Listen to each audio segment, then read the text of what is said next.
Muy buenos días, tengan todos ustedes y sean bienvenidos a Atalaya, el programa de comentarios y análisis político de Gestión TV. Eh, Como todas las semanas, nos acompañan Lucho Benavente y Javier González Olaechea. El tema de esta semana es continúa la incertidumbre política en el 2022. Esto se refiere fundamentalmente, pero no exclusivamente, al tema de que la designación del nuevo gabinete ministerial, anunciada inicialmente para Navidad, luego para Año Nuevo, se sigue postergando y el presidente Castillo está atrapado entre las demandas y los acuerdos llegados con Perú, con los serronistas, con los caviares y con los nuevos aliados del centro derecha. Todo esto dentro de un contexto que no podemos negar, en el cual estamos, por supuesto, hablando no de agendas personales, sino de agendas nacionales, en el que cada vez hay menos paciencia y más incertidumbre acerca de los pronósticos para este año. Solamente para tomar un, un dato de dos editoriales del comercio, el del sábado y el domingo. En el del editorial del sábado dice, titulado Mucho que perder, poco que ganar, referido a las perspectivas del 2022, dice que este año no hay mucho que esperar. En el editorial del día siguiente de ayer, domingo, titulado La economía que no fue, dice que este año vamos a cosechar lo que sembramos en 2021. Tengo una serie de opiniones también de terceros y analistas, inclusive de izquierda, pero no quisiera cansarlos. Simplemente ceder la palabra para que podamos intercambiar opiniones acerca de este tema de la semana, simplemente deseándoles que hayan tenido una buena fiesta de fin de año.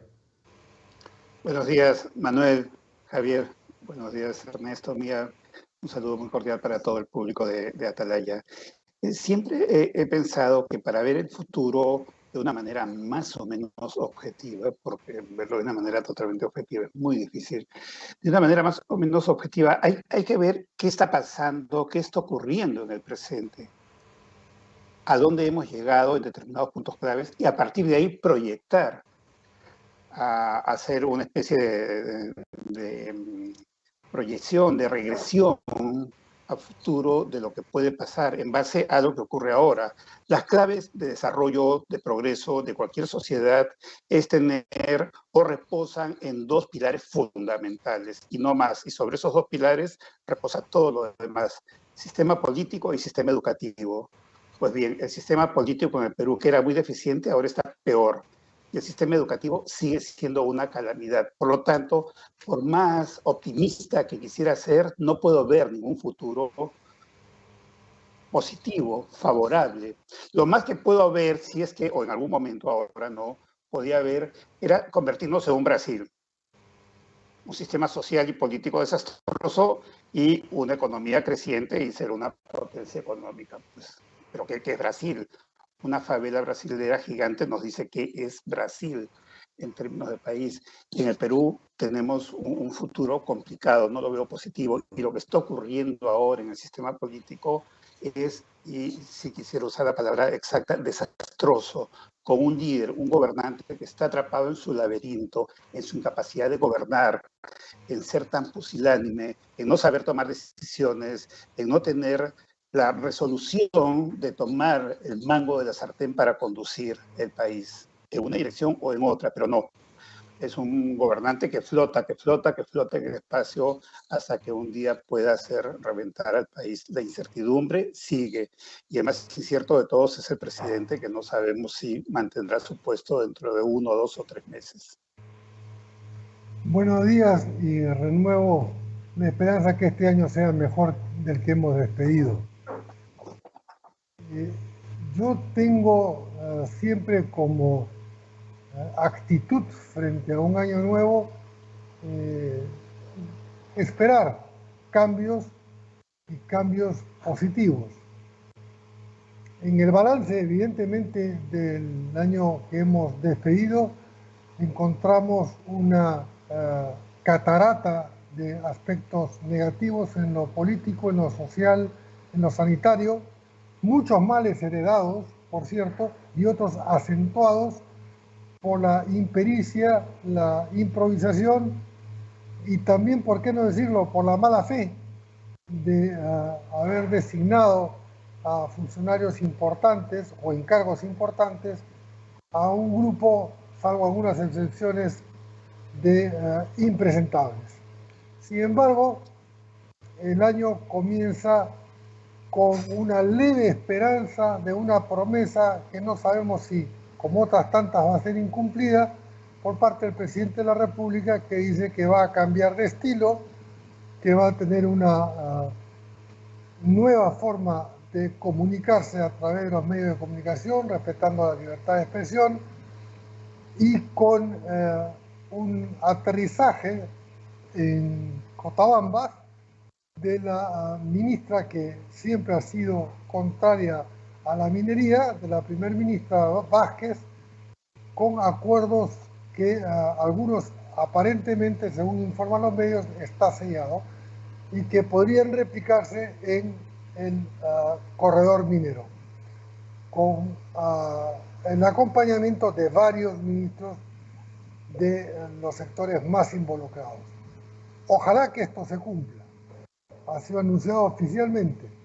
Y claro, la empresa ha contestado prudentemente respecto a que toma un tiempo, sin embargo, que va a evaluar el costo y el cumplimiento de esas apuestas del gobierno, porque se da cuenta, creemos, suponemos, esperamos que la primacía de la realidad se va a imponer algo de lo que nada se impuso el año pasado. Bien, para hacer cambios, y ojalá que se pudieran concretar los cambios, se necesitan ejecutores, se necesitan hacedores de políticas públicas, y eso principalmente empieza con el Consejo de Ministros. Para poder tener una buena actuación, ojalá, ¿a quién no le gustaría que en el nuevo Consejo de Ministros tuviéramos profesionales altamente calificados, especialistas en cada una de las materias propias de la cartera que se le designa y que tengan por propósito postergar las agendas personales en aras de las agendas nacionales? Pero para poder capturar, para poder lograr convencer a esta gente, se necesita dar señales. O sea, señales, porque si vamos a seguir, si lo invitan a cualquiera a entrar a un gabinete para continuar lo que hemos estado haciendo el año pasado, nadie va a aceptar. Y no estoy hablando de generalidades. Se le ha ofrecido la cartera de economía a diversos economistas de prestigio, y algunos dicen no de arranque y otros dicen que lo van a evaluar, y un poco cómo viene la mano del gabinete y qué medidas está avanzando el presidente. Y en este sentido, solamente para hablar de un par de medidas del fin de semana, les comentaré que en la famosa acta de capitulación del gobierno frente a la demanda de los comuneros, en el punto 6 y 7 de esa famosa acta hay dos temas realmente increíbles. Todos sabemos que el gobierno actuó pasivamente, e inclusive el ministro de Energía y Minas del sector más delicado dijo que ellos nunca podían dar la orden a la policía para reprimir a los manifestantes que estaban cometiendo delito al bloquear las carreteras, porque eran un gobierno del pueblo. Bueno, en el punto 6 y 7 ha sido más allá. En el punto 6, aunque no lo crean, se dice que el Ministerio de Justicia defenderá a los comuneros que bloquearon las carreteras, que cometieron delito, aquellos que han incendiado campamentos y equipo de las mineras. El Ministerio de Justicia lo va a defender con nuestros impuestos. Y el punto 7 dice otra cosa de similar naturaleza. Dice que la presidencia del Consejo de Ministros, el Ministerio de Justicia y el Ministerio de Interior dejarán de impulsar las demandas que se hayan recibido contra los comuneros. Entonces, no solamente lo vamos a defender con nuestra plata, sino que no vamos a impulsar las demandas que ya han puesto terceros. Es decir, solamente con esos dos ejemplos, esto obviamente va a haber un efecto de demostración. Todos los demás comuneros van a querer que se les incluyan en sus actas y en sus protestas. Esta es una carta blanca para destruir el sector minero y no podemos permanecer optimistas frente a estos abusos. Pero hay motivos, dos motivos, Manuel, para tener algún optimismo en algún área, o en dos áreas. En primer lugar, yo he criticado mucho la designación del ministro Guillén por su actuación en el ojo que llora. Sin embargo, ayer la República da cuenta de que va a presentar un proyecto de ley para que el sicariato y la extorsión sean considerados delitos de terrorismo. Y en mi Twitter, en mi cuenta Twitter, he llamado al pan pan y al vino vino y he reconocido que es un avance. Y también, obviamente, el anuncio de que estamos cumpliendo el 80% de la meta de los vacunados y que los niños que terminarán yendo al colegio de 5 a 12 años estarán protegidos por la vacuna antes del inicio de clases. De manera que son pequeñas pero importantes cosas dentro de un mar, obviamente, de incertidumbres que no despeja el gobierno de ninguna forma hasta ahora.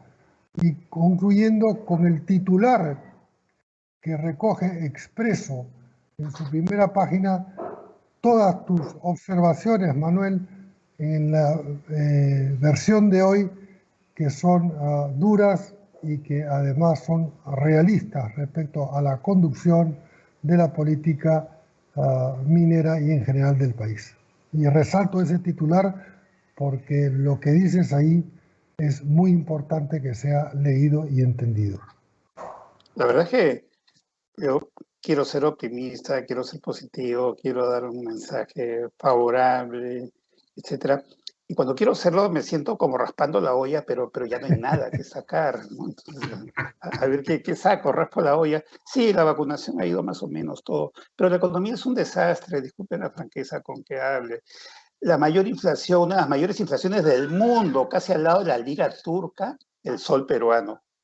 Un sol nublado, un sol eclipsado, un 13%. sol que no sirve para nada, es una vergüenza. Y eso lo ha hecho el gobierno deliberadamente, porque a ellos no les importa. Su política es destruir la economía, porque de esa manera, de acuerdo a la ortodoxia marxista sesentera, que es una canción de la vieja ola, de la nueva ola de los años 60, es que las contradicciones se agudicen para crear las contradicciones, las condiciones de la revolución. Ellos razonan así. Nos gobierna gente incapaz. El presidente Castillo es una persona que no sabe la diferencia entre Producto Bruto Interno y presupuesto de la República. Solamente comprende lo de bruto, nada más. Entonces, ese señor nos gobierna, ese señor pone esos ministros, nos vamos al precipicio. Ese es el optimismo, esa es la realidad.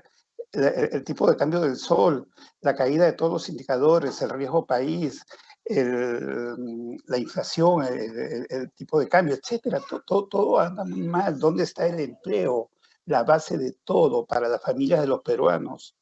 Necesitan empleo para mandar a los hijos a la escuela. ¿Qué haces con chicos vacunados si no tienen un pan que comer, si no tienen para tomar una combi e ir a la escuela? Y esa es la situación actual y eso lo está haciendo deliberadamente ese gobierno, con una primera ministra que es la primera desestabilizadora del país después del presidente de la República. Claro, quisiera ser más analítico, más tercera, optimista, pero... no te olvides de Cerrón como primero. Bueno, dentro del Ejecutivo, literalmente. Sí, los porteros ahora tienen mucho poder, evidentemente. Bien, indudablemente que un aspecto positivo importante es el haber mantenido y superado las metas de vacunación, lo cual se espera que nos vaya a proteger y que se vaya a hacer menos duro en la llegada de la tercera hora del Omicron, pero ¿no? También, ¿a quién no le gustaría que aprobaran estas leyes como la que dice Javier, que el sicariato y la extorsión sean considerados como terrorismo? Pero no nos quedemos en los proyectos, veamos lo que ya se ha aprobado este fin de semana, que decía. Y este fin de semana se aprobó, el presidente Castillo aprobó una ley mediante la cual se posterga una vez más el plazo para formalizar a los mineros informales. Entonces se ha corrido hasta 2024. Increíble. Que tiene la opinión en contra del Ministerio del Ambiente. El Ministerio del Ambiente ha explicado claramente cuál es el problema con esta ley. El Ministerio del Ambiente de este Ejecutivo, estamos hablando de que no podrían imponer salvaguardas ambientales, una serie de razones muy atendibles. Pero este es un claro ejemplo de que podemos tener el gabinete mejor del mundo, un equipo de ensueño, pero el problema no solo es el gabinete, el problema es Castillo, que ya sabemos que boicotea a su propio primer ministro cuando estuvo exponiendo su plan de gobierno ante el Congreso. La deja al margen cuando convoca a los líderes de la oposición, la deja al margen a su ministro de Economía cuando convoca a 4 exministros. En fin, esa ley que prorroga y hace más difícil la formalización minera cae dentro del esquema que siempre ha tenido este gobierno desde que Castillo juró. No juró por la Constitución, no, porque él tenía otro proyecto de Constitución, por la libre, por la vía extraparlamentaria, como lo llaman. Tiene, no tenía, tiene todavía. Yo tengo una pregunta que quisiera hacerles. ¿Qué rol en esta búsqueda de lograr estabilidad para el país, una mejora en las políticas públicas, en la política económica, etcétera, pueden cumplir ciertas organizaciones fundamentales como los gremios profesionales, los colegios profesionales, los gremios empresariales? ¿Pueden cumplir un rol más allá de sacar comunicados eventualmente cuando ven afectados sus intereses? Yo creo que pueden, en la medida que en algunas oportunidades muy importantes cambien parte de lo que llaman narrativa, porque normalmente se expresan solamente en términos sectoriales, no generalizo, pero en términos sectoriales, y confunden crecimiento, como he dicho varias veces, con desarrollo. Yo creo que por más que, y obviamente el papel de la actividad privada es insustituible en la formación de la riqueza, creo que hay que entender que estamos porque hay razones heredadas y atrasadas. No es que ni la pandemia nos destapó el velo, ni antes de la pandemia éramos Escandinavia. Entonces, tenemos que entender que el Perú tiene obligatoriamente, y sumando todos, salir de las condiciones en las que estamos. Entonces, ¿pueden cumplir un papel? Sí, pero también hay una cuota de autocrítica, aunque no sea pública, pero que, porque además hay gremios que oficialmente han protegido a, digamos, Fíjese, malas prácticas. es evidente de que hay que tener algún sentido hay que armarse de paciencia, pero también hay que ver el otro lado, de que hasta cuándo se va a seguir esperando, por ejemplo, mientras que el gobierno sigue avanzando sin ninguna pausa. Solamente le pongo un ejemplo. Hace pocos días antes de concluir el año se celebró en Talara con el ministro de Defensa una nueva versión del Día de la Dignidad Nacional de la época de Velasco y se anunció que Petróleos del Perú iba a regresar al upstream, vale decir, iba a regresar a la explotación de pozos petroleros. Hoy día ha salido la noticia que hay dos contratos pendientes ya en la Contraloría en la última etapa para firmar sobre el lote 192 en que entraría una empresa canadiense y Petróleos del Perú. Como es evidente, se requiere más o menos 450 millones de dólares para entrar a explotar el lote 192, que en su tiempo lo tuvo Occidente y hace poco lo tuvo Pluspetrol, con todos sus problemas ambientales. Pero en fin, entonces está bien, 450 millones para el lote 192, ¿ya? Pero para entrar a una actividad como la explotación petrolera, tienes que tener un mínimo de endeudamiento en la empresa. Y la empresa hace 3 o 4 años, en la época de la ministra Alba, el presidente Petro Perú, Carlos Paredes Lanata, de ese entonces, le dijo que la empresa estaba en una situación insostenible financiera y que el Tesoro debía capitalizar 1.500 millones, que no se aceptó. Entonces, vamos a meter miles de millones de dólares después de la experiencia de la refinería de Talara en Petróleo del Perú. Ese es el mejor destino que puede tener estos miles de millones de dólares en la coyuntura que tiene el país. Entonces, este es el costo de la espera. Que avancen en la administración pública, que copen el sector público, que sean más Petroperús, que se endeude más el país, que perdamos el grado de inversión. Claro, está bien el optimismo, pero hay que hacer un balance costo-beneficio. ¿Cuál es el costo de la espera? Ahora, yo creo que hay una... Sí, en esta espera solamente una respuesta o un ejemplo adicional a las respuestas institucionales. Ante este gobierno que suma desaciertos y no acumula casi ningún acierto, tras el manoseo absoluto de las Fuerzas Armadas y especialmente la Policía Nacional, recordemos el simbólico silencio en la ceremonia de cierre académico de la Policía Nacional, cuando al mismo ministro y el ministro del Interior hace 3 vivas por el Perú, por la policía y por sus héroes, si mal no recuerdo, y el silencio institucional que debe haber sido aprobado o de conocimiento previo por los altos mandos de la Policía Nacional fue absoluto. Fue un mensaje en bloque.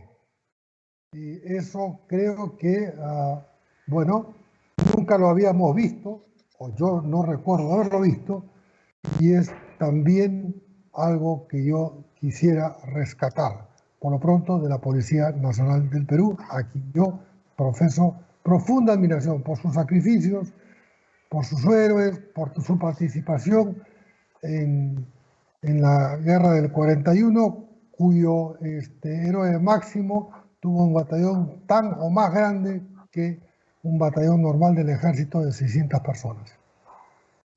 Otro tema que a mí me preocupa mucho es el de las cuentas fiscales, de estabilidad fiscal del país. El 2020 tuvo una caída muy fuerte de la recaudación por la paralización del aparato productivo, un aumento de gasto para el gobierno por la misma pandemia. El 2021, claro que hay un contexto internacional favorable en los precios de algunas materias primas, pero a la vez hay empresas mineras que están cerrando y no hay optimismo.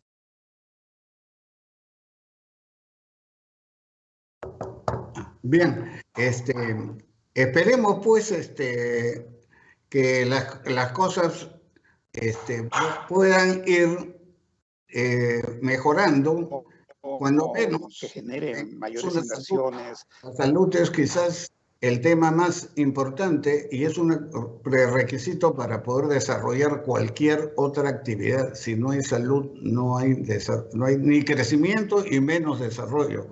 En fin, esperemos pues de que podamos llegar a algún acuerdo y podamos superar, en primera instancia, si se puede, digamos, en un consenso entre todos los partidos, pero también hay que tener en cuenta, repito, el costo de la espera. En cualquier libro de economía te pueden ilustrarnos cuánto es lo que nos está costando en términos cuantitativos y sobre todo cualitativos esta espera, mientras que en el gobierno están en el sentido contrario y avanzando sin detenerse en el juego que están mencionando. Ha habido una racia de coroneles y generales de la Guardia Civil, de la Policía Nacional, también el fin de semana, y no hay entendimiento entre el ministro Avelino, el ex fiscal, que podrá tener su defecto, pero en mi opinión,